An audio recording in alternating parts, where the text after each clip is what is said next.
네, 고성국 칼럼입니다. 김기현 체제로는 안 된다. 네, 우선 선거 결과부터 좀 보겠습니다. 우리가 아주 대참패를 했어요.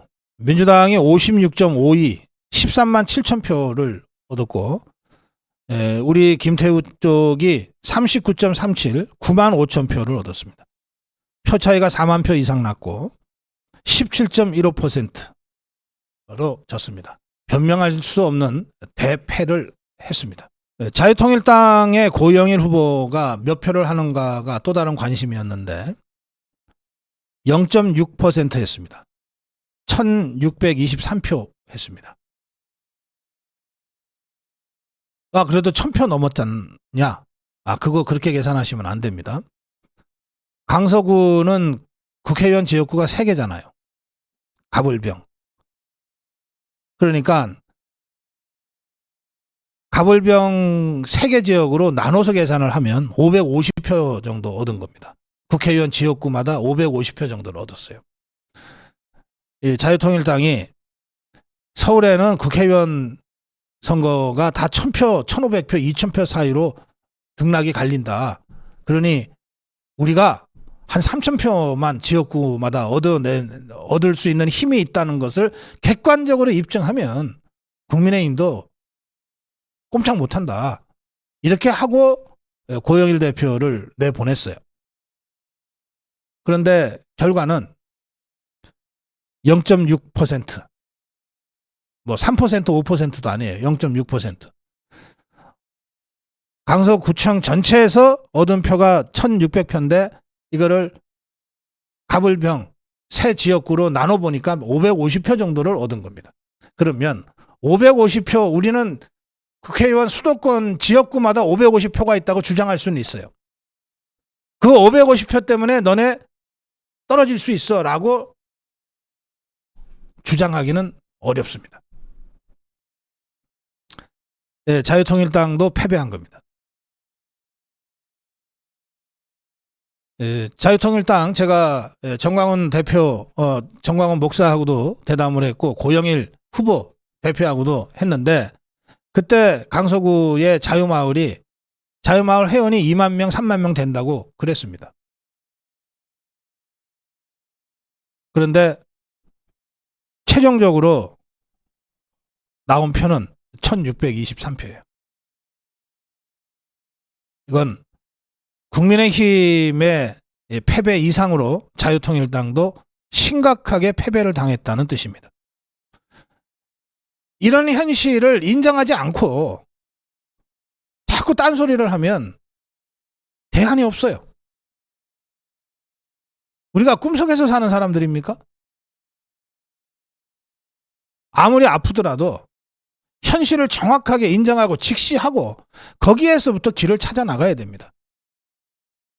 저는 이 자유통일당 그리고 자유마을과 정광훈 목사에게도 이 점을 다시 말씀드립니다. 이대로는 안 된다. 이대로는 전국에 직접적 영향을 미치기가 어렵다. 자유마을이 실제로 전국에 3600여 개 마을에서 수백 명, 수백만 명 또는 1000만 명의 회원이 있다 하더라도 그것이 선거라는 정치 행동으로 조직되는 것은 또 다른 차원의 문제라고 하는 점을 이제 인정해야 한다. 아무리 종교적 열정으로 뭉친 전광훈 세력이라 하더라도 그것이 모든 선거구에 정치적으로 결집되는 데는 또 다른 차원의 고민이 필요하다. 이 점을, 이 냉엄한 현실을 자유통일당과 정광훈 목사가 직시하고 거기에서부터 새롭게 정치적 길을 찾아 나가야 된다라고 저는 말씀드립니다. 이 문제 관련해서는 제가 따로 정광훈 목사를 찾아뵙고 좀 심도 있는 논의를 할 생각입니다. 이 강서구청장 선거에서 나타난 자유통일당 고영일 후보의 득표수 0.66% 1623표가 갖는 의미에 대해서는 일단 여기까지만 제가 정리해 놓겠습니다.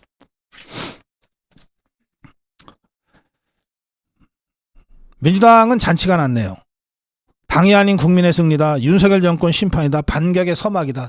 등등. 뭐 안 들어도 될 것 같습니다. 국민의힘의 유상범 대변인은 더 고개를 숙이고 더 겸손한 자세로 뭐 이런 논평을 했습니다. 불과 1년 만에 민심 변화라고 하는 것이 상당히 이제 의미가 있습니다. 1년 전에는 바로 이 강서구청장 선거에서 우리가 이겼거든요.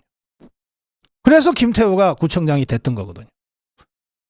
1년 전에 김태우는 강서구청장 선거에서 김태우는 51.30 득표했습니다. 더불어민주당은 48%였어요. 그리고 서울시장으로 따지면은 오세훈이가 56, 송영길이가 42였어요. 또 1년 반 전에 있었던 대통령 선거에서 윤석열 후보가 46, 이재명이가 49. 지더라도 얼마 안 졌단 말이에요. 그런데 이번에 56대 39, 17% 차이로 벌어진 거예요. 이건 뭐냐면 3년 전 총선 때 강서 가불병 여야 후보들의 득표를 딱 합쳐보면 민주당 57, 국민의힘 39가 나오거든요. 딱 3년 전으로 돌아가 버린 거예요. 그래서 심각한 겁니다. 이게 25개 구 중에 하나에 불과하고 특히 종북주사파 현역이 3명이 버티고 있는 강서에서 치러지는 선거가 뭐 그렇게 대단한 의미가 있냐. 제가 처음부터 이렇게 말씀을 드렸지만 그러나 강서구청장 선거대로 되면 다시 말해서 3년 전 4.15 총선대로 된다는 뜻입니다. 생각하기도 끔찍할 3년 전에 그 악몽이 재현될 수도 있다. 그런 점 때문에 이번 선거는 매우 심각하게 우리가 받아들여야 합니다. 판을 너무 키웠어요. 17% 차이로 대패할 선거를 왜 이렇게 판을 키웠습니까?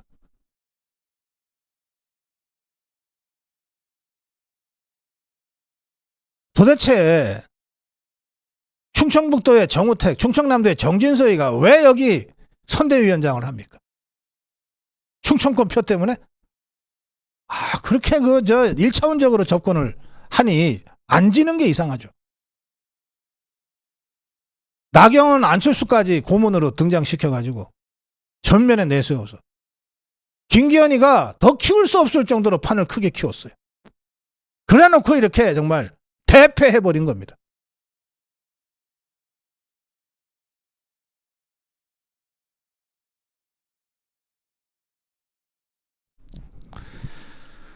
정치인은 거짓말 할 수도 있어요. 잘못을 저지르고도 뻔뻔하게 머리 쳐들고 다닐 수도 있어요. 근데 어떤 경우에도 정치적 패배에 대해서 책임을 면할 수는 없어요. 정치인은 선거에 책임지는 자리입니다. 대표되고 얼마 됐다고 내가 그 선거 때문에 내가 물러나야 돼. 억울한 경우도 많지만 그러나 정치인은 선거에 책임지는 자리예요. 그게 운명이에요. 그거 싫으면 정치 안 하면 되지. 김기현은 내가 무슨 공천하자고 주장한 것도 아니고 내가 김태우로 주장한 것도 아니고 라고 투덜투덜 될지 모르겠으나 그러나 결과적으로 국민의힘이 김태우를 공천해서 총력전을 벌였어요. 그런데 대패한 거예요. 그러면 책임지는 수밖에 없어요. 김기현이도 선거 중반 이후부터는 아마 이 선거 안 된다고 생각했을지 몰라요. 그러니까 어제 개표하는 현장에도 안 나왔지. 그렇다고 해서 책임을 피해갈 수 있다 생각하는 것은 오산입니다. 정치인은 선거에 책임지는 자리입니다. 그게 운명이에요.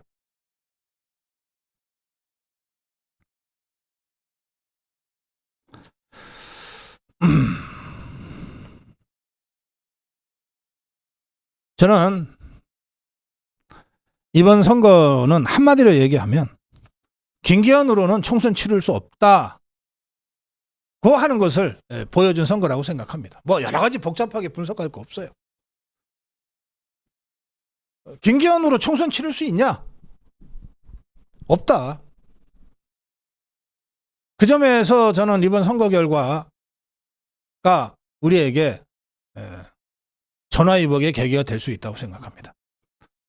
원래 선거 총선을 치를 수 없는 김기현 체제로, 그런데 이번 강서구청장을 어쩌다가 정말 손님 실수로 덜컥 이겨버렸으면 총선 치를 능력도 안 되는 김기현 체제로 야 이대로 가도 이기겠구나 생각하고 그냥 내차 총선까지 김기현 체제로 달려갔을 것 아닙니까?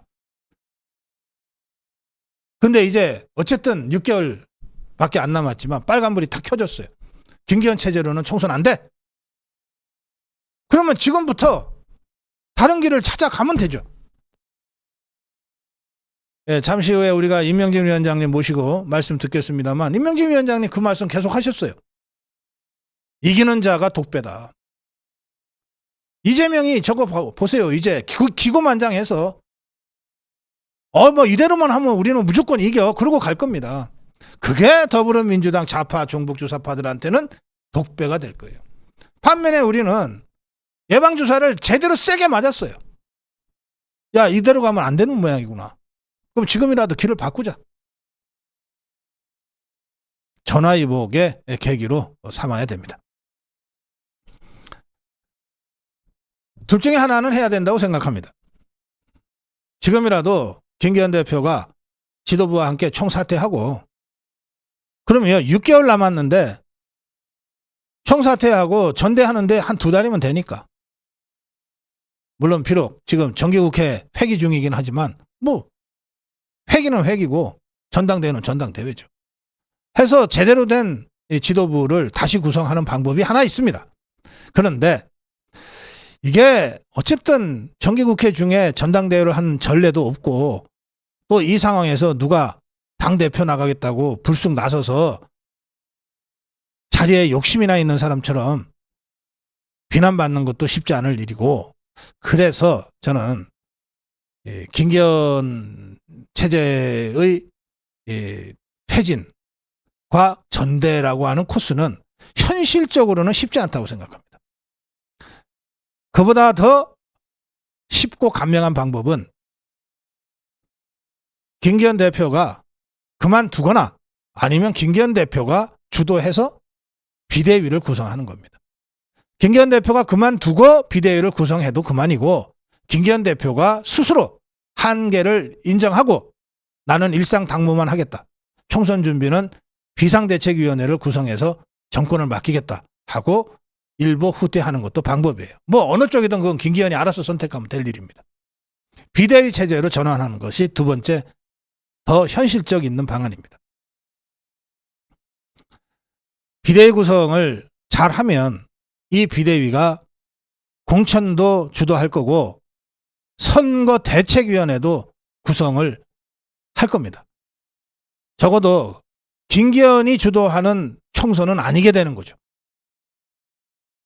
그게 우리가 현실적으로 가장 간명하게 취할 수 있는 방법입니다. 뭐 위기만 오면 비대위냐? 그렇습니다. 위기가 오니까 비대위지. 그 위기도 아닌데 비대위 구성합니까? 또는 역으로 얘기하면 위기인데도 비대위를 구성 안 하면 어떻게 되는 겁니까 도대체? 위기인데도. 지금 총선 6개월 남기고 이 정도 결과를 나왔으면 국민의힘 지도부나 국회의원들은 밤잠을 잘 수가 없을 정도의 심각하고 심란한 위기인 거예요. 국민의힘한테 윤석열 정부 출범 이후 지금처럼 위기가 있었습니까? 이 심각한 위기에 비대위 구성 안 하고 뭘 할 겁니까? 비상대책이 필요한 때니까 비상대책위원회를 구성하자는 거예요. 그것도 하기 싫다 그러면 그냥 나가 죽으세요. 집권당 포기하세요.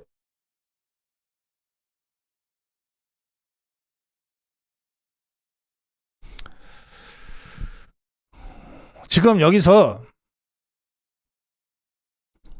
이래라 저래라 구체적으로 대안을 제시하는 것은 지금 시점이 아니에요.